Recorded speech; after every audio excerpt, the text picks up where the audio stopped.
On debate.org, 65% of people believe that these should be banned for good. If you're uncomfortable carrying around a gun, there are other ways to defend yourself. You can carry around an alarm like this, or the classic pepper spray. Is that a bird? Is it a plane? No, it's actually a drone. Now, if you missed the Maypac fight this Saturday, you might feel like you're missing out. But according to Mike Tyson's tweet, you really weren't. Distracted driving includes more than just using your cell phone. It includes anything that takes your eyes off the road. It probably includes using a GoPro. If you're interested in helping children in the United States who are in poverty, you might want to put a nose on it. Now, don't forget, popping a pill isn't going to solve your problems. It could actually make them worse. All weekend long is in Nevada SPCA. Any pup is just $10.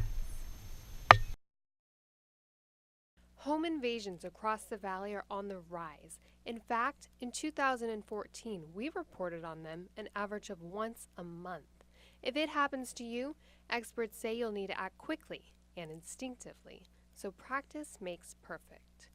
Educate the whole family as a unit, just like you would with a fire drill. That's Bob Irwin, a gun and home invasion expert.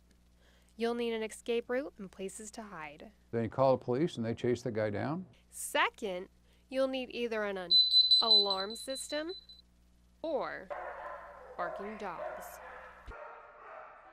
Generally, when they hear that, they'll run off because they'll know that their opponent is now awake. In some cases, a gun may be an option, but you'll need it close. As a rule, you want to leave it in the same place all the time, so you don't have to think about where did I leave it this time. And you'll need to know how to use it, which you can learn in classes like these. From the beginning to the end, you are the defender. Does that make perfectly good sense? Yes. For the training, it means going to a class. We teach them here. They teach them a lot of places how to manipulate your gun, how to shoot straight, how to carry it, how to store it. You'll also need to be mentally prepared to actually shoot. The way to be prepared is have the mindset that you are going to use deadly force if you need to. Before buying a gun, remember, while the law says you can defend yourself, that doesn't mean you will end up in court or possibly jail. Bob also says, if you shoot, your life will be forever changed. And he stresses, shooting should never be your first option. No, actually running should be the first answer. It always is. Recreationally, it's used a lot of times to help with people to focus, concentrate, and to help them continue studying even when they're tired. According to Dr. Keithis, if you were to put stimulants on a scale of how harmful they could potentially be for you, coffee would be over here, cocaine would be over here, and Adderall wouldn't be that far behind. But there are side effects. So for example, if someone's prone to anxiety, they might be more nervous, they might have insomnia, not be able to sleep. And it gets worse. You can have cardiac issues with it as far as the rhythm of the heart. Also can develop psychosis where people's minds are playing tricks on them, and also can develop extreme mood instability as well as suicidality. So people can, if they're on amphetamines for a long time from the mood disturbance, there's been occasions where that's led to suicide.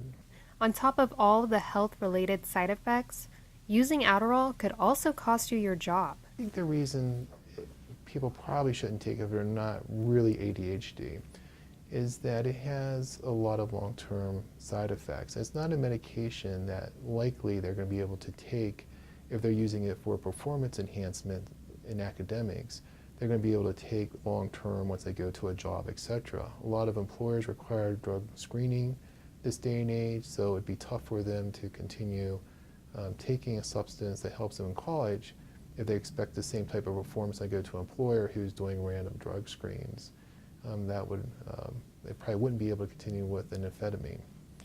So it's probably best they learn ways to get the most out of their studying and do the things necessary to manage time, etc. But Adderall and taking that lifelong is probably not going to be a possibility unless they have truly diagnosed ADHD. For Studio G, I'm Azalee Maslow.